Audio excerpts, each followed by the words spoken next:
오늘은 고린도전서 9장인데 제목을 권리포기라고 했습니다.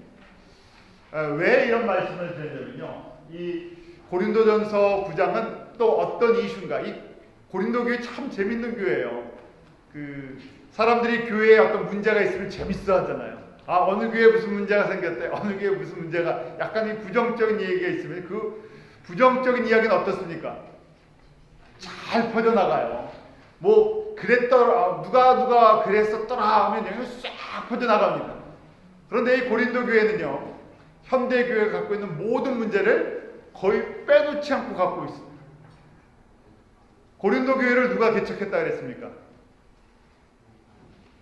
아니, 이건 심각한 문제입니다. 고린도 교회를 누가 처음 시작했다고요? 사도 바울이. 아니, 그러니까 고린도전서를 바울이 기록하고 있잖아요. 몇 년 동안 있었습니까? 바울이 이 교회에 개척하면서요. 이 교회에 사역하는데 몇 년 사역했어요? 현지에서. 고린도 현지에서 몇 년 사역했습니까?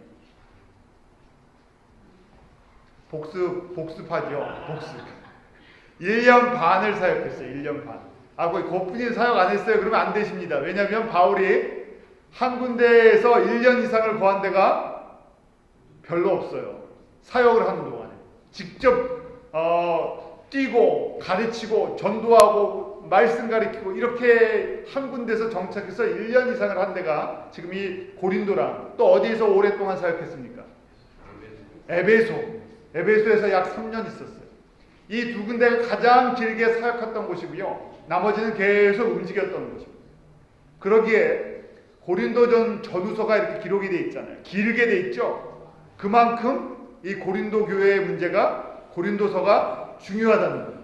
바울의 입장에서는 1년 반 동안 자기의 온 정열을 다해서 예수 그리스도의 복음을 증거하게 모든 것을 쏟아부었던 곳이에요. 짧지만 자기의 모든 것을 쏟아부었기 때문에 어떤 것보다도 관심이 있잖아요. 저희도 마찬가지죠. 저희가 시간과 정열을 쏟아부은 것에 대해서는 뭐가 있습니까? 애착이 있잖아요. 내가 진짜 나의 생명을 걸고 쏟아부은 거에는요, 누가 뭐라고 해도 거기에 대한 애착이 있어요. 내가 이걸 어떻게 쏟아부었는데. 그렇잖아요. 바울이 개인적인 애착이 아니라 하나님의 은혜를 체험하고 이 복음의 열정을 가지고 고린도에 쏟아부은 시간들, 그리고 성도들을 보면서요, 그 주의 사랑을 갖고 이렇게 편지를 쓰는 겁니다. 계속해서 문제가 나왔는데요. 이번에 또 무슨 문제냐? 제목이 뭡니까? 바울에 대한 개인적인 비난들이 또 일어나기 시작했어요. 그러잖아요. 교회가 문제가 있으면 꼭 어디까지도 올라갑니까? 목사님이나 또 뭐 장로님이나 어떤 교회 리더십에 대한 건데요. 이 교회를 세우고 1년 반 동안 정성을 다해서 복음을 전해준 이 바울에 대해서요, 이런 비난들이, 개인적인 비판과 비난들이 있었는데요. 첫 번째는 뭐냐면요, 바울이 사도가 아니라는 거예요. 9장 1절 말씀인데 우리 한번 같이 읽어보겠습니다. 다시 읽습니다. 시작. 내가 자유자가 아니냐, 사도가 아니냐, 예수 그리스도를 보지 못하였느냐, 주 안에 생한 나에게 너희가 아니냐. 사람들 속에서 바울이 사도가 아니라는 거예요. 이 사람들이 뭐 별 악소문을 다 만들어내죠. 왜 바울이 사도가 아니라 그러겠습니까? 예수님의 12명의 제자가 아니라는 거예요. 그건 저희가 보면 뭡니까? 직계가 아니라는 거예요. 12명이 정통성이 있는데 이게 나중에 뭐 본인이 됐다 그러는데 그걸 누가 알아? 그러면 그만이잖아요. 12명의 제자들이랑 같이 안 다녔으니까. 그래서 이게 사도가 아니다, 뭐 이렇게 이런 얘기가 있어요. 바울은 늦게 다메섹에서 예수님을 만났죠. 그 다메섹에 예수님을 믿는 성도들을 붙잡으러 가다가 길가에서 만나는 장면이 사도행전에 나왔잖아요. 그러고 나서 이 복음 전하는 목회자의 길을, 또 선교사의 길을 걷게 되었던 것입니다. 또 두 번째 이 비난이 있었는데, 헌금을 착복한다는 거예요. 항상 이 돈 문제에 연결되어 있으면 복잡해지는데, 드려진 헌금을 가지고 이제 바울이 뭐 에베소 교회가 헌금을 하면 그걸 고린도나 또 아니면 다른 교회에서 드려진 걸 예루살렘 교회에 전달하고 그랬었는데요. 그 헌금을, 드려진 이 헌금을 자기 마음대로 쓴다는 거예요. 이런 이야기를 들었어요. 또 한 가지는 뭐냐면, 이제는 이 드려지는 재정적인 지원이 있는데 목회자니까요. 그때도 복음 전하는 사람들에게 재정적인 지원을 또 경제적인 지원을 해줬는데 당시에 보면 사람들이 이 사도들이나 복음 전하는 사람들이 그 아내들과 함께 가족들과 함께 여행을 다녔어요. 이것이 이제 관례였는데 지금 보면 바울은 헌금 가지고 개인적으로 가족 여행만 하고 다닌다는 얘기예요. 그 핑계로 드려진 헌금 갖고 저 사람 자기 가고 싶은데 저 여행 다니는 거 보라고 얼마나 많이 다니는지 지중해를 한 바퀴 돌아서 투어했나봐. 뭐 이런 얘기예요. 그 당시에 뭐가 좋다고 지중해 투어가 요새야 뭐 크루즈 투어가 지중해 좋지만 저때 무슨 뭐가 좋다고요. 그런 이야기를 들었다는 거예요. 그래서 사람들이 야, 저 가족들이랑 함께 저 날씨 좋은데 지중해로 여행만 다니나 보다. 뭐 이런 비난을 들은 거예요. 그럼 바울이 어떻겠습니까? 심장이. 예? 나중에 여러분들이 성경에 바울의 심장이 찢어지는 게 나와요. 잘 보십시오. 이게 지금 저희가 읽은 말씀 말고 그 밑에 보면 심장이 찢어집니다 하는 게 이렇게 딱 나와 있어요. 여러분 성경에 안 써져 있습니까? 한번 보지요. 자, 바울이 이러한 자신의 비난에 대해서 이제 변호를 하는 것이에요. 말씀을 가지고 이야기를 한 것이 지금 9장의 내용입니다. 9장 3절에 그러기에 나를 힐문하는 자들에게 발명할 것이 이것이니 참 한글 옛날 성경 어렵게 놨어요. 힐문한다. 그러니까요. 힐문하는 게 뭐냐니까 영어로 보니까 쉽죠. 여러분들 가능하시면 괜찮으시면 영어 성경들을 같이 보시면 훨씬 이해하시는 데 도움이 돼요. 힐문이 뭐냐면 저치먼이라고 되어 있는데요. 이게 이제 헬라어로 보면요. 아나크리노 해갖고요. 그 밑에 사람이 윗사람을 위에 있는 사람들을 비난할 때 쓰는 단어예요. 그러니까 성도들이 교회 지도자를 아니면 뭐 상사를 이렇게 비난할 때 쓰는 게 이 아나크리노라는 것이죠. 그래서 발명한다는 것이 발명이 뭘 만들어내는 발명이 아니라 나도 말해서 발언하고 변명한다는 것이에요. 한자 이 성경이 왜 어려웠냐면 진짜 한자 세대에 지금부터 한 100년 전에 한문 문화를 쓰던 그 시대에 한자어로 한글을 표현했기 때문에 발명이 돼버린 거예요. 그 defense라고 되어 있잖아요. 거기 defense. 그 my defense. 내가 변호하겠다는 거예요. 이제 이해하시겠죠? 그럼 바울이 이 문제를 어떻게 처리하나 한번 같이 보도록 하죠. 첫 번째, 바울의 사도권에 대해서 이야기를 해요. 바울의 사도권인데 바울은 나는 직접 예수님을 다메섹에서 만난 그 증거가 있잖아요. 자기의 간증이 있습니다. 내가 다메섹에서 예수 그리스도를 만나고 자신의 변화된 삶이 바로 살아있는 증거예요. 바울이 어떤 사람이었습니까? 원래 바울의 이름이 뭐였죠? 사울이었어요. 사울이 했던 사도행전을 보면 일이 무엇입니까? 예수님을 만나기 전에 핍박하고 스데반을 죽이는데 가장 공헌을 많이 했던 그 국회의원 중에 하나예요. 앞장서서 이 돌 던지게 했던, 앞장서서 죽이게 했던 아주 그 예수 하면 그냥 치를 떨던 사람이에요. 그런데 그 사람이 예수를 전하는 복음 증거자가 됐습니다. 무슨 일이 있기 때문에, 무슨 사연이 있기 때문에, 무슨 분명한 개인적인 사건이 있으니까 180도 완전히 바뀐 거 아니에요? 그 사건이 무엇입니까? 다메섹에서 예수님을 직접 만났기 때문에. 예수님을 만나지 않았으면 사울은 지금도 예수 믿는 사람을 쫓아다니는 핍박자지. 복음을 이렇게 지금 이런 소리를 들어가면서 복음 전하겠습니까? 옛날 같으면 어떻게 했겠어요? 다 집어치우고 한판 붙었겠죠. 그런 성품의 사람이라는 것이죠. 두 번째는 예수님의 명령을 받고 고린도에 파송된 것에 인침을 받아 도장을 받았다는 거예요. 그것이 뭐냐면 구체적으로 고린도 교회의 성도들의 열매예요. 내가 성령의 인도하심을 받아서 이곳에 와서 복음을 전하지 않았으면 그 고린도 교회가 어떻게 시작됐냐 하는 것이에요. 왜냐하면 교회는 그냥 사람들이 하고 싶어 하는 것이 아니라 사람이 변화되고 열매가 맺어지고 그리스도를 영접하고 교회가 세워지는 것은 다 누구의 일이기 때문에 주님의 일이고 누가 이걸 주관하십니까? 예수님께서 성령을 통해서 주관하시는 거지 우리가 무슨 소셜 클럽 만들듯이 뭐 친목계 하듯이 자 모이자 해갖고 그렇게 하는 게 아니에요. 그러면 어떻게 되겠습니까? 친목계로 모이면 친목계고 예수님 때문에 모이면 교회예요. 요새는 막 섞여 있죠. 다 혼돈이 돼 있는데 이게 소셜 클럽인지 예수님 때문에 모였는지 교회의 정체성이 불확실해져 버렸어요. 그러니까 사람들이 여러 가지 생각들을 많이 하는데 자 고린도에 있는 성도들이 바로 이 증거라는 것입니다. 그러기에 2절에 보면 우리 한번 2절 같이 읽을까요? 2절에 이렇게 바울이 이야기하죠. 같이 읽습니다. 시작. 다른 사람들에게는 내가 사도가 아닐지라도 너희에게는 사도니 나의 사도됨을 주 안에서 인친 것이 너희라. 인친 것, 도장 찍었다는 거예요. 내가 사도인 것을 도장 찍은 게 바로 너희들이다 하는 것이. 너희 고린도 교회가 바로 증거고 열매라는 것이. 그런데 그런 사람들이 거꾸로 뭐라고 합니까?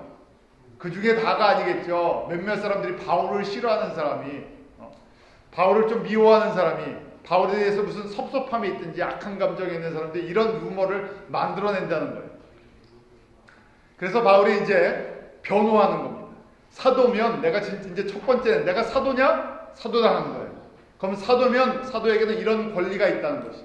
누구 어떤 사도든지 어떤 주의 일꾼이든지 정말 하나님께서 정해주신 일꾼이라면 이러한 권리가 있는데요. 첫 번째는 먹고 마시는 권리입니다. 이게 무슨 말인가?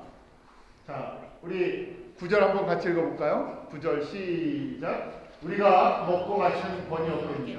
그럼 누구는 먹고 마시는 그거 없습니까? 다 먹고 마실 수 있죠. 무슨 얘기겠습니까? 사도인데 먹고 마시는 권리가 있다는 것입니다. 무슨 얘기겠어요? 넓은 의미는 사례를 받는 거죠. 또 좀 적게는요. 대접받는 거예요. 내가 복음을 전해줬는데 복음을 받은 사람들이 감사해서 목사님 식사 한번 하시죠. 그러면 그 받을 만한 권리가 있다는 얘기예요. 바울이 그걸 즐겨했다는 얘기가 아니라 사도는 주의 일을 하는 사람들은 복음을 전해주기 때문에 그 은혜에 감사해서 거기에 대접을 받을 만한 먹고 마시는 이런 대접을 받을 만한 권리 또 먹고 살아야 하는 이런 것들에 후원을 받는 것에 대해서 당연한 권리가 있다는 얘기예요. 자, 그래서 갈라디아서 6장 6절 저희가 잘 아는 말씀이죠. 같이 한번 읽어보죠. 시작. 가르침을 받는 자는 말씀을 가르치는 자와 모든 좋은 것을 함께하라. 이 말씀 듣고 갑자기 저한테 목사님 점심 드시죠. 그렇게 하시면 안 됩니다. 괜찮은 그런 얘기하려고 지금 그게 초점이 아니에요. 바울도. 그래서 이런 권리가 있고 이렇게 하는 것이 아름다운 것이다 하고 이야기는 해요. 자, 두 번째 또 무슨 권리가 있냐? 사도의 권리가요. 우리 한번 두 번째 같이 읽어보죠. 시작. 사역자로서 아내를 데리고 다닐 수 있는 권리. 뭐 이런 권리가 다 있나 그러는데 9장 5절에 이렇게 기록이 되어 있잖아요. 우리가 다른 사도들과 주의 형제들과 게바와 같이 자매된 아내를 데리고 다닐 권이 없겠느냐. 그렇게 했다는 거예요. 초대교회. 아마 이렇게 자매가 그냥 아내랑 관광지를 가는 것이 아니라 보통 이때 보면 어떻습니까? 가족이 다 사역자예요. 남편만 혼자 헌신한 것이 아니라 지금이랑 약간 다르긴 하지만요. 다 같이 헌신해서 같이 움직여요. 같이 사역을 하기 때문에 같이 다니면서 같이 사역을 했고 거기에 대해서 그런 권한이 없느냐. 누가 다니는 거 갖고 뭘 하겠습니까? 다닐 때 뭐가 들어갑니까? 지금도요. 항상 이 문제가 무슨 문제겠어요? 비용 문제, 돈 문제예요. 그런데 그때 당시에도 복음 전하는 사람들이나 사도들이나 그럼 게바가 누굽니까? 베드로죠. 베드로도 그렇고 다른 사도들도 그렇고 이렇게 사역할 때 같이 움직였다는 얘기예요. 그 바울도 그런 권리가 그런 권한이 사도이기 때문에 당연히 있다는 얘기예요. 세 번째 어떤 권리입니까? 일하지 않을 권리. 고린도전서 9장 6절 같이 읽죠. 시작. 어찌 나와 바나바만 일하지 아니할 권이 없겠느냐. 자, 복음을 저희가 지금 저희 식으로 얘기하면 풀타임 사역하는 사람들이죠. 이 복음을 전하든지 목회하는 일을 하다 보면 풀타임으로 그 일만, 그 일이 중요하기 때문에 그 일만 하십시오 해서 교회나 성도들이 재정적인 후원을 하고 그렇게 한다는 거예요. 그것이 마땅한 사도의 권리라는 거예요. 그게 바울이 지금 나와 바나바만 일하지 아니할, 그런 무슨 얘기입니까? 바나바와 나는 뭘 하고 있다는 얘기예요. 지금 일도 하고 있다는 얘기예요. 내가 이런 권한이 없어서, 권리가 없어서 일을 하는 것이 아니라 이유가 있어서 일을 하고 있다는 얘기예요. 바울이 무슨 일을 했었습니까? 먹고 사느라고요. 천막 짓는 일, 건축업을 하고 있었어요. 뭐 시대가 아무리 2000년 전이지만 지금이나 옛날이나 육체 노동을 하면 어떻게 생각하겠습니까? 육체 노동을 하면 좀 천하게 봤어요. 옛날엔 더더구나 그랬어요. 왜냐하면 잘 나가는 사람은, 우리 로마 시대 때 한번 생각해보죠. 로마 시대 때 잘 나가는 사람들은 뭐예요? 어느 부류의 사람들이 잘 나가는 사람들입니까? 놀고 먹는 사람이 어디 있겠어요? 놀고 먹는 사람들인데, 놀고 먹는다는 표현이 좀 입으로만 사는 사람들 있죠. 어디에 있습니까? 입으로 사는 사람들이요. 웅병가, 정치가, 왕국에 있죠. 황제 옆에 황제의 측근들, 귀족들, 이방이요. 갑자기 이방보다는 그 위에 사또가 힘을 갖고 있겠죠. 자, 이런 사람들이에요. 그런데 지금 바울이 원래 신분이 뭡니까? 바울의 신분은 학자고 국회의원이고 그 다음에 아주 유명한 사람이에요. 그런데 뭘 하고 있어요 지금? 건축업에 가서 그 막일을 하고 있는 거예요. 그러니까 지금 바울이 뭐라고 얘기합니까? 사도는 세상 일을 안 할 수 있는 권리가 있다는 것이죠. 그 권리는 뭐냐면 교회와 이 성도들로부터 이런 경제적인 것, 또 물질이나 이런 후원을 받을 마땅한 이유가 있다는 거예요. 그래서 바울은 브리스길라, 아굴라와 함께 이 일을 하면서 만났잖아요. 자, 이런 모든 것을 다 포기했어요. 지금 바울이 이런 권리를 다 이야기하는 이유가, 내가 사도면 사도로서 먹고 마시는 권한이나, 그 다음에 아내를 데리고 같이 사역할 수 있는 권한이나, 그 다음에 일하지 않을 권한이나 이런 것이 있는데도 불구하고 다 포기했다는 거예요. 그런 권한, 권리를 내가 스스로 포기했다는 거예요. 그러면서 그 안에 이 먹고 마시는 거, 그 다음에 아내와 함께 사역하는 거, 또 일하지 않은 그 모든 것 속에 실질적인 문제가 뭡니까? 돈 문제, 경제적인 문제. 그래서 이 모든 것 속에 가장 근본적으로 자신은 경제적 지원을 받을 만한 분명한 이유가 있는데 그 권리를 포기했다는 거예요. 그러면서 그럼 너희들이 일단 성경적인 원리를 알라는 거예요. 모르면요, 사람들이 그러잖아요. 그냥 모르면 그냥 그런가 보다 하는데, 알고 있는 거랑 모르는 거랑 차이가 있으니까 고린도 성도들에게 사역자들이, 목회자나 사도나 복음 전하는 사람들이 이런 경제적인 지원을, 생활비를 지원을 받고 사례를 받는 것이 합당한 이유 7가지를 비유로 말씀해 줍니다. 바울이 이 얘기를 하는 거예요. 이게 고린도전서 지금 9장이고요. 첫 번째는요, 군인의 비유를 통해서 이야기를 합니다. 7절 한번 같이 읽겠습니다. 시작. 누가 자비량하고 병정을 다니느냐? 누가 포도를 심고 그 실과를 먹지 않겠느냐? 누가 양떼를 이고 그 양떼의 젖을 먹지 않겠느냐? 첫 번째, 군인의 비유를 이야기해요. 군인이 나갔는데요. 군인이 전쟁에 필요한 물자라든지 총이라든지 이런 걸 자기 스스로 다 돈으로 구입해 갖고 합니까? 아니죠. 군대 가면 어떻게 해요? 군복부터 시작해서 다 지급해줘요. 대신 조건이 있죠. 너는 누구 겁니까? 나라 것이에요. 그래서 이제부터는 군인들은 누구를 위해 살아야 됩니까? 나라를 위해서 살아요. 이것이 군인의 비유예요. 군인들인데 내가 스스로 그거 다 해갖고 이러면 이렇게 하는 사람들을 저희가 무슨 군인이라고 해요? 스스로 필요한 거 다 자급자족해서 하는 사람들이에요. 예? 직업군인이 돈 받고 하는 게 직업군인이죠. 미국은 다 직업군인이에요. 내가 내 돈 갖고 군인이 되는 사람들이 있어요. 정부에서 인정을 하지 않아서 그렇지. 지금 한번 리비아 사태가 일어났으니까 리비아에 군대가 두 군데입니다. 하나는 정부군은 다 정부로부터 이 카다피로부터 돈을 다 받고요. 그 다음에 반대쪽에 있는 사람들 반군이라 그러죠. 정부군에서 보면 반군이고 시민의 입장에서는 무슨 군입니까? 시민군이에요.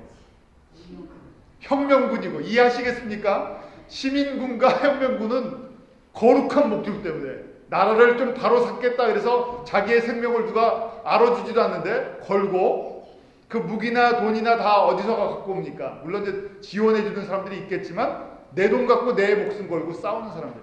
그래서 그럴 때 저희가 시민군이다, 혁명군이다 그래요. 마찬가지로 저희가 진짜 우리가 하나님의 정부군이라면 하나님께서 공급하시는 이것이 당연하다는 것이. 자, 그 다음에 두 번째는요. 이 9절 말씀에 보면 포도원의 농부 비유가 있죠. 9절 다시 한번 눈으로 한번 확인해 보세요. 누가 포도를 심고 실과를 먹지 않겠냐. 자, 그 다음에 세 번째는 양떼를 기르고 양떼의 젖을 먹지 않겠느냐 하는 얘기예요. 포도원의 농부를 통해서 포도원의 농부는 농사 지을 때 무슨 목적이에요? 열매를 따먹을 그 당연한 농부가 열매를 먹지 않으면 누가 먹겠습니까? 지나가는 얘기인데요. 제가 TV 잠깐 이렇게 보니까 무슨 한국의 어촌에 그 완도에 사시는 부부 아주머니 아저씨 삶이 잠깐 나오더라고요. 그래서 야, 참 저곳이 어떻게 사시나 하고 봤더니 두 분이 참 그 사이좋게 이제 일을 하세요. 조그만 배에서. 그런데 뭐라고 말씀해요? 바다는 전부 돈이고 먹을 게 천지다 그러면서 막 걷어 올리시는 거예요. 걷어 올리시는데 뭐 전복도 뭐 따시고 미역도 따시고 그 다음에 저녁에 이제 밥상을 탁 차리셨는데 그 귀한 전복을 수북히 그냥 쌓아놓고 그걸 날고도 아니고요. 쪄서 드시더라고요. 저희는 야, 전복 하나만 먹어도 비싸다고 이게 사 먹지도 잘 못하는데 그분 두 분이서요. 자, 수고했으니까 그동안 이 바다에서 이 해산물 키우느라고 수고했으니까 우리 한번 부부랑 한 분이 같이 일하신 분이랑 잔치 벌이자 그래서 전복을 이 소투로 한 소 쪄갖고 드시는데 이야, 저게 뭡니까? 수확의 기쁨을 나눌 수 있는 여유잖아요. 저희는 여러분들 그래 보신 적 있으세요? 전복을 수북히 해서 삶아서 저는 야, 저것도 쪄서 먹는 거구나. 아주 큼직큼직한. 바로 지금 저거잖아요. 포도원의 농부가 좋은 포도를 먹을 수 있는 권리가 있죠. 그 다음에 또 뭡니까? 세 번째, 양치는 목자가 양젖을 먹을 수 있는. 소를 키우는 사람은 젖소를 키우면 우유를 먹을 수 있는 그런 권리, 당연한 거 아니겠어요? 당연히 먹는 거죠. 그래서 이제 네 번째는요, 곡식을 떠는 소의 비유를 하고 있어요. 한번 이건 신명기 25장 4절 구약의 말씀을 인용하는 거예요. 우리 9장 9절 한번 같이 읽어볼까요? 시작. 모세의 율법에 곡식을 밟아 떠는 소에게 망을 씌우지 말라 기록하였으니 하나님께서 어찌 소들을 위하여 염려하시느냐. 무슨 얘기겠습니까? 자, 소가 일을 하는데 입에다가 망을 씌우지 말라는 얘기예요. 소가 이거 일을 할 때. 왜요? 소도 먹어야 힘을 쓰죠. 그러니까 소 먹을 건 줘가면서 일 시키라는 얘기예요. 그게 주인이 마땅히 해야 할 일이고 소도 먹을 권리는 최소한 잡아먹을 땐 잡아먹어도 소도 일할 때는 일 시킬 때는 잘 먹일 그런 이유가 있다는 얘기예요. 자, 또 밭을 가는 자에 대한 비유가 나와요. 9장 10절인데 우리 같이 읽습니다. 시작. 전혀 우리를 위하여 말씀하시니 아니냐. 과연 우리를 위하여 기록된 것이니 밭 가는 자는 소망을 가지고 말고, 곡식 떠는 자는 함께 얻을 소망을 가지고 떠는 것이다. 곡식을 떠는 자, 추수하는 사람이나 그 다음 밭을 가는 사람, 여름과 봄에 농사하면서 하는 이유가 뭡니까? 추수할 때가 있기 때문에 열매를 바라보면서 하잖아요. 이것이 마땅히 농부는 열매를 바라보는 것이 잘못된 것이냐? 아니라는 것이 당연하다는 것이 할 말이 없잖아요. 고린도 성도들이 지금 이렇게 차근차근 성경의 원리와 또 이 자연의 원리 모든 것을 가지고 이 고린도 성도들에게 이야기해 주고 있어요. 여섯 번째는 신령한 것을 뿌렸는데 육신의 것을 조금 거둔다는 것. 이것도 마땅히 거둘 수 있는 권리라는 것. 9장 11절인데 우리 한번 같이 읽습니다. 시작. 우리가 너희에게 신령한 것을 뿌렸은즉 너희 육신의 것을 거두기도 바라겠느냐. 신령한 하늘의 은혜를 나눠줬는데 우리가 이걸 육신의 것을 바라고 한 건 아니지만 너희들이 감사함으로 육신의 것을 공급해 주는 것이 이게 과하다 그렇게 이야기할 수 있겠느냐 하는 얘기. 예수님의 가르침도 그렇게 나와 있어요. 누가복음 10장 7절에 보면 그 집에 유하며 주는 것을 먹고 마시라. 일꾼이 그 삭을 얻는 것이 마땅하니라. 이 집에서 저 집으로 옮기지 말라. 복음을 전하다 보면 한 마을에 들어가게 되고 복음을 전할 때 제자들에게 뭐라고 말씀하셨습니까? 예수님께서 두보로 갖고 가지 말고 그 다음에 먹을 거 잔뜩 싸갖고 다니지 말라 그랬어요. 가서 한 마을에 가서 복음을 전하다 내가 이 집에 유할 수 있습니까? 그래서 여기 거하면서 좀 지내십시오. 그러면 그 집에서 먹을 거랑 쉴 것을 제공해 준다. 그것이 서로에게 복이 된다는 것이죠. 이것이 하물며 예수님도 그렇게 명령하셨는데 복음을 전하러 바울이 이렇게 다니는데 이러한 지원을 받는 것이 과하냐 하는 것입니다. 마지막으로 이제 구약의 성전의 일을 하는 사람들의 비유를 들었습니다. 13절에 보면 우리 13절 같이 한번 읽을까요? 시작. 성전의 일을 하는 이들은 성전에서 나는 것을 먹으며 제단을 보시는 이들은 제단과 함께 나는 것을 너희가 알지 못하느냐. 누구를 이야기하는 거겠어요? 구약에 제사장들과 또 레위 사람. 레위 사람들은 민수기 18장 21절에 보면 이 성도들이요. 그러니까 이스라엘 백성들이 이 레위인들을 먹여 살리느라고 뭘 했습니까? 11조를 했어요. 그러니까 11조는요. 저희가 두 가지 11조가 있어요. 하나는 하나님의 나라를 위한 이 성전을 다 하고 이 하나님 앞에 예배드리고 이 모든 일을 위한 이 큰 겉으로 보는 이 큰 일 사역을 하기 위한 11조가 있고 또 한 11조는 그 안에서 사역하는 레위 사람들을 위한 11조가 있었어요. 다음에 그 제사장들 민수기 18장 8절에 제사장들도 뭘 먹고 살았습니까? 제사장들은요. 매일 뭘 지내요? 제사장들은요. 제사를 드리고 나면 고기는 제사장. 그래서 이 고기에 욕심이 나갖고 사건을 친 제사장에 있었죠. 누구였습니까? 엘리의 아들들. 예. 홈리와 비느하스라는 엘리 제사장. 어떤 시대입니까? 사무엘 시대 때 그래서 이게 이 성전이나 이런 제사들이 이게 요새 말로 하면요 완전히 사람들이 고기 맛을 좀 편히 그렇습니다. 누가 고기 맛을 보면 안 된다 그래요. 스가 중이 고기 맛을 보면 어디를 떠난다 그래요. 절간을 떠난다 그래요. 이건 이제 좀 벗어난 얘기겠죠. 요새는 하도 기독교인에 대한 비판이 많으니까요. 중이 고기 먹는 것까지 다 용서가 되는데 이 교회에서 무슨 일이 일어나면요. 이건 용서가 안 되는 것 같아요. 어떤 네티즌이나 한국의 정서 자체가. 그래서 교회에서 뭐 조그만 사건이 일어나면 사람들이 그냥 눈에 그냥 불을 품고요. 가시를 품고 막 공격을 하는데 중이 좀 그러면 그럴 수도 있지 하는 이런 정서예요. 무슨 얘기를 하겠습니까? 그래서요. 제사장은 이거 은혜로 사는 거잖아요. 왜냐면 사람들이 정성껏 은혜를 받고 사람들이 하나님 앞에 예배가 살고 영적으로 살아나면 누구도 살아납니까? 백성이 살아나는 것뿐만 아니라 제사장도 살아요. 예배가 사니까 뭘 많이 가져옵니까? 고기를 갖고 오잖아요. 그런데 이게 예배가 죽어버리고요. 사람들이 은혜가 없으면 이걸 제사장이 고기 자체가 목적이 돼갖고 하면요, 예배도 죽어버리고 영적으로 다 죽고 성도도 죽어. 이게 사무엘 시대, 사사 시대 때 문제였어요. 그래서 좋은 고기는 누가 먼저 딱 집어 먹었습니까?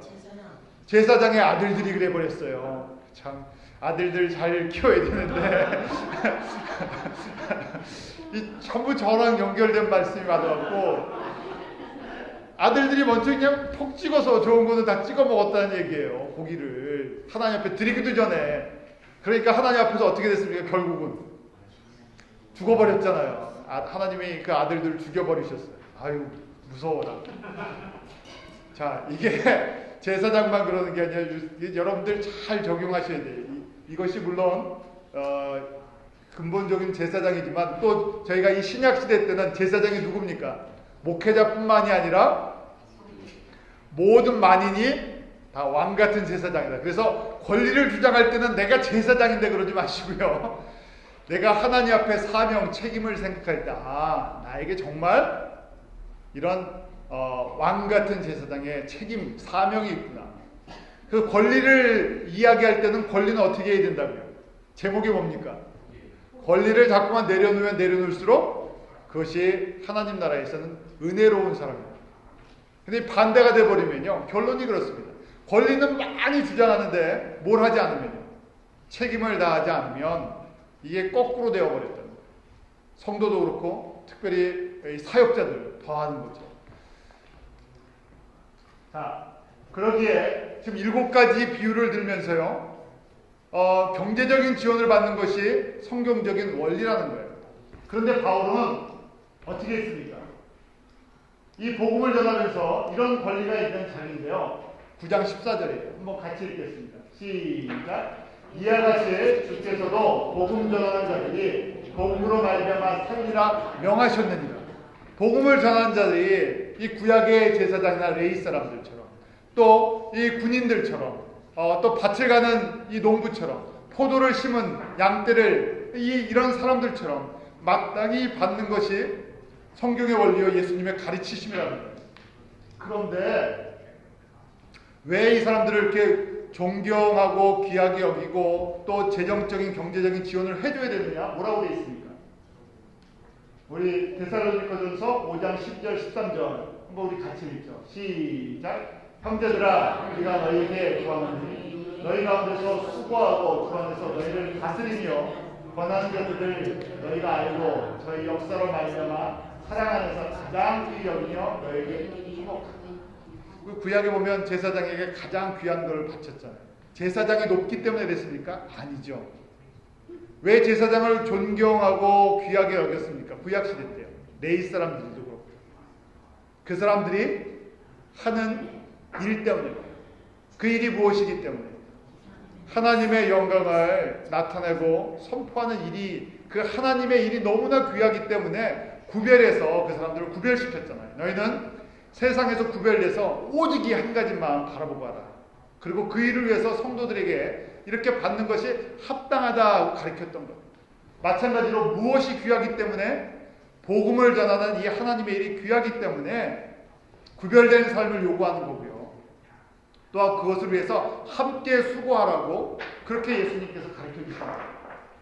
그런데 바울은 지금까지 이야기한 이 사도로서 또 복음 전하는 사람으로서 누릴 이런 권리를 고린도 성도들에게 말하는 것입니다. 나는 포기했다는 거예요. 할 수 있으면 포기할 수 있는 모든 것들을 날마다 포기하고 있다는 얘기예요. 그 이유가 무엇인가? 우리가 성도로서 누릴, 요새 목회자를 이제 떠나서요, 모든 교회들마다 가만히 보면 어떨 때 문제가 생기냐면요, 목회자도 그렇고 성도들도 그렇고 뭘 주장할 때요? 권리를 주장하고 뭐 하지 않을 때, 책임을 다하지 않을 때. 그런데 이 하나님께서 우리에게 맡겨주신 책임은요, 사명입니다. 이 사명이 너무 귀하기 때문에요, 권리를 이야기하기가 조금 그렇다는 얘기예요. 자, 한번 보죠. 왜 바울이 권리를 포기했는지. 첫 번째 이유는요, 바울의 자랑이 헛된 것이 되지 않기 위해서 자기가 자기의 권리를 포기했다는 거예요. 9장 15절인데 우리 한번 같이 읽겠습니다. 시작. 그러나 내가 이것을 하나도 쓰지 아니하였고 또 이 말을 쓰는 것은 내게 이같이 하여 달라는 것이 아니라 내가 차라리 죽을지언정 누구든지 내 자랑하는 것을 헛된 대로 돌리지 못하게 하려 합니다. 바울이 이런 권리를 썼다고요? 하나도 쓰지 않았대요. 죽을지언정, 차라리 죽을지언정, 좀 이따 말씀드릴게요. 차라리 죽을지언정 내가 이거 하나도 쓰지 않았는데 이유는 딱 한 가지라는 것이에요. 뭘 때문에요? 지금 15절 후반부에 내 자랑하는 것이 헛되지 않게, 내가 자랑하는 것이 이 썩어져 버리는, 아무것도 안 된 걸로 이 변해버릴까봐 이 내 자랑하는 것이 너무 소중하기 때문에요. 바울이 뭘 자랑했습니까? 십자가의 예수만을 자랑했어요. 우리가 십자가의 예수를 뭐라고 얘기합니까? 복음이라고 그러죠. 로마서 1장에 이 복음이 무엇인가? 구약의 모든 선지자와 그 다음에 구약의 모든 그 글이 이 우리를 위해서 십자가에 죽으시고 부활하시는 예수 그리스도에 대한 것이다. 그래서 복음, 십자가에 나를 위해 죽으신 예수 그리스도, 그것만을 자랑하고 그것만을 증거하고 그것이 온전히 전파되기를 원했던 이 바울의 심장이 있기 때문에요. 그것이 전달되는데 이런 권리가 문제가 된다면요, 언제든지 포기했다는 얘기예요. 이 바울의 심정이에요. 참 이것이 저희들에게 주는, 특히 이제 이 시대 목회자들이나 선교사들이나 이제 풀타임 사역하는 저희들에게 주는 많은 도전이 있습니다. 저도 이 말씀을 이렇게 저한테 이제 적용하면서 도대체 나는 얼마나 많은 것들을 누리고 있나 하는 것들을 거꾸로 이제 보게 돼요. 얼마나 포기할 수 있을까? 이 복음 때문에 그렇죠. 그냥 포기하라 그러면 포기가 안 되잖아요, 사람들이. 근데 내가 전하는 예수 그리스도가 소중하기 때문에, 그 복음의 능력이 너무나 위대하기 때문에 그렇게 기꺼이 할 수 있다는 것이. 성도의 삶도 마찬가지입니다. 왜 우리가 이제 주일도 어떻게 보면 헌신이에요. 주일날 우리가 일주일에 가장 귀한 시간, 또 이 정성, 예물 모든 것을 갖다 하나 옆에 들여서 같이 섬겨나갑니다. 그런데 왜 이렇게 하느냐? 그냥 내가 복 받으려고 하는 그런 세상적인 관점이 아니라 바로 궁극적으로는 무엇 때문에요? 예수 그리스도의 복음이 온전해지게 하고. 그래서 바울은요, 항상 목적이 어떤 사람이라도 내가 복음을 전하는데 넘어지지 않게 해주려고 이런 걸 갖다 스스로 포기하는, 소극적으로 보면요, 사람들이 한 명이라도 예수 더 믿게 해주려고 이런 것을 포기했다는 거예요. 이게 바울의 자랑이었죠. 두 번째는요, 뭐라고 되어 있습니까? 왜 권리를 포기했다고요? 버림을 두려워했어요. 이게 무슨 말인가? 9장 27절인데 우리 한번 같이 읽겠습니다. 9장 27절 같이 읽죠. 시작. 내가 내 몸을 쳐 걱정하게 하려면 내가 남에게 전파하는데 자기가 도리어 버림이 될까 두려워하죠. 내가 복음을 전한 다음에 뭐 어떻게 된다고요? 버림을 당. 이게 무슨 말일까? 바울이 복음 전하다가 버림을 받는다는 건 우리 무슨 생각합니까? 버림받는다 그러면 무슨 생각이 들어요? 무슨 말 같습니까? 구원을 잃어버리나, 죽나, 지옥 가나, 그렇게 생각되잖아요. 그래서 저희가 이 버림이라는 것을 갖다가 이제 단어를 보면요, 그 영어로 보면요, 도리어 버림이 될까 두려워함이로다 이렇게 되어 있는데, 그 영어로 I myself will not be disqualified for the prize라고 되는데, 버림이라는 게 disqualified, 자격 조건이 미달됐다 하는 얘기예요. 아노키모스라는 그 헬라어 말인데요, 자격을 잃어버렸다, 자격을 상실했다, 어떤 기준에 미달했다, 시험에 낙방했다, 떨어졌다 하는 거예요. 무슨 시험에, 무슨 자격에? 상급을 받을 그 하나님의 일을 열심히 했는데요, 그 하나님의 이제 그런 열심히 하나님의 일을 위해 일을 했으면 하나님께서 복을 주시고 상을 주시는데 그것을 받을 만한 자격을 상실했다는 얘기예요. 쉽게 얘기하면 무슨 얘기입니까? 어디서 다 받았기 때문에. 이 땅에서 다 받았더니 하나님 나라 갔더니 어떻게 됐습니까? 장부를 보니까 너한테 받을 거는 땅에서 다 지급되고 여기에 남은 게 없다. 아니면 너 땅에서 너무 다 땡겨 써갖고 어떻게 돼요? 우리 직장 다닐 때 뭐 합니까? 가불하면 어떻게 됩니까? 플러스가 아니라 마이너스예요. 이랬다는 얘기예요. 바울이 그것을 깨달아갖고 내가 하나님 나라에 가서 받을 영광과 기업과 그 하나님의 상급이 있는데 내가 여기서 이거 다 받아버리면 어떻게 된다고요? 가서는 자격 미달돼갖고 넌 구원받은 것만 해도 큰 은혜니까 저 구석에 가서 살아라. 그러면요, 바울이 어떻게 됩니까? 내가 여태까지 수고한 게 다 헛거되는구나 하는 것을 바울이 어떻게 됐다고요? 깨달았던 거예요. 그래서 여기서 권리를 포기하는 것, 이 땅에서 내가 복음 전하는 자로서 또 사도로서 성도로서 권리를 포기하는 것이 포기하는 게 아니라 사실은 내가 여기를 살짝 포기하고 어디다가 투자했다는 거예요. 하나님 나라에 저 상급을 받으려고요. 여기 조금 이런 거 덜 받고 저쪽에다 내가 투자했다는 거예요. 이게 참 지혜 있는 것이다. 바울이 이야기를 해주는 거예요. 문제는요, 자격 미달이에요. 구원은 은혜로 받았지만 면류관은 내가 그냥 가만히 있는다고 받는 게 아니기 때문에 저희가 이 결국은 예수 그리스도의 은혜로 구원을 받고 그 다음부터는 이 면류관을 향해서 달려가는 그런 선수들 같아요. 저희가 그래서 항상 그러잖아요. 우리 습성은요, 항상 나부터 생각합니다. 나의 잘 되는 것, 내 자녀 잘 되는 것, 내 기업, 내 가정 잘 되는 것, 내 교회 잘 되는 것, 전부 나예요. 그래서 내가 잘 되고 났더니 나중에 어떤 문제가 생깁니까? 내가 받은 나의 잘 된 것 갖고 결국은요, 자랑하다가 나중엔 자랑이 아니라 문제가 돼요. 그렇지 않습니까? 가만히 이제 여러분들 교회 가요. 뭐 다 문제가 있는데 큰 교회 가면요, 어떤 문제가 생깁니까? 가진 것 때문에 싸워요. 나중에 처음에 마음이 이렇게 같이 될 때는요, 더 많이 같이 갖자 그럴 때는 동의를 해갖고요, 같이 우리 이제 뭐 교회와 성도들에서 잘 가져보자 하고 싸우고 이렇게 같이 이제 한 마음 돼 놓고요. 나중에 어떻게 됩니까? 문제가 뭐 하나 건물 지어놓고 나면 무슨 문제가 생겨요? 그 다음에 그거 전에요, 건물 하나 지어놓으면요, 항상 그래요. 나라들도 그렇잖아요. 만약에 고려가 멸망을 하고요, 조선이 딱 세워졌습니다. 그럼 나라가 그때는 조선을 세우기 위해서 하나로 탁 뭉쳤다가 조선이 딱 세워지고 나면 왜 갈라집니까? 누가 1등 공신이냐, 그것 때문에 이제 문제가 생기기, 이게 이제 정치예요. 여러분들 사극 좋아하시잖아요. 가만히 보십시오. 항상 어떤 문제가 있을 때는 문제를 해결하려고 같이 한마음에 딱 문제가 해결되고 나면 그 다음부터는 개국 공신이냐 1등 공신이냐, 이 상급과 이게 어디서 상급이요? 이 땅에서 받는 이 상급 갖고 나눠요.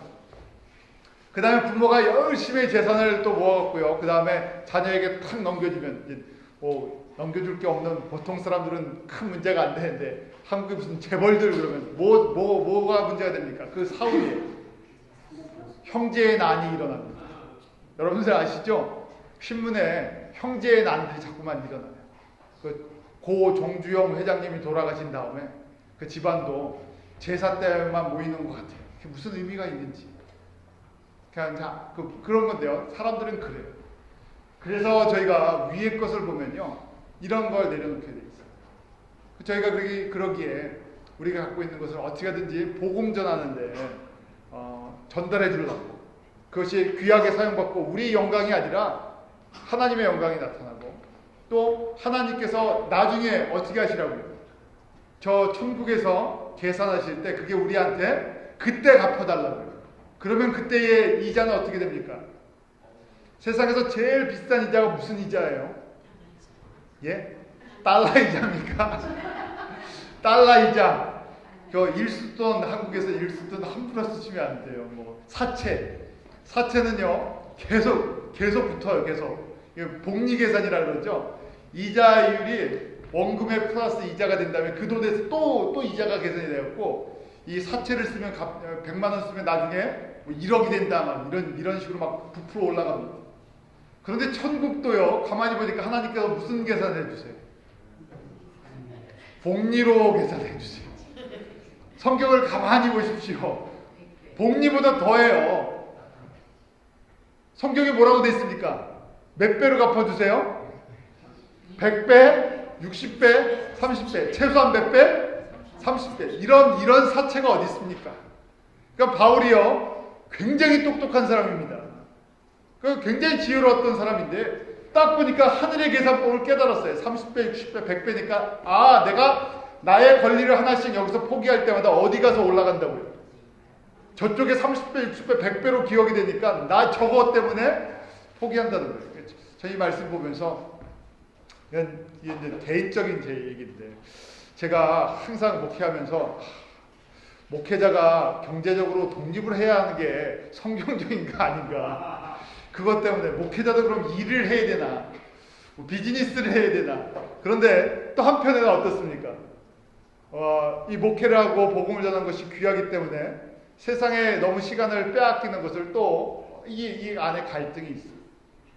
그래서 제 안에 이제 항상 그런 도전은 있습니다. 제가 어떻게 하면 내가 받을 수 있는 것들을 포기할 수 있는 그런 하나님의 은혜를 베풀어 주실까? 여러분에게 이제 여러분들 나름대로 적용해 보세요. 목적이 있는데 저희가 이 땅에서 하늘의 상을 받기 위해서 드려지는 것이기 때문에 그렇습니다. 자, 마지막이에요. 바울이 이렇게 이야기하면서 15절 여러분들 이 말씀만 끝을 내겠습니다. 차라리 죽을지언정인데 영어 성경에 이게 없더라고요.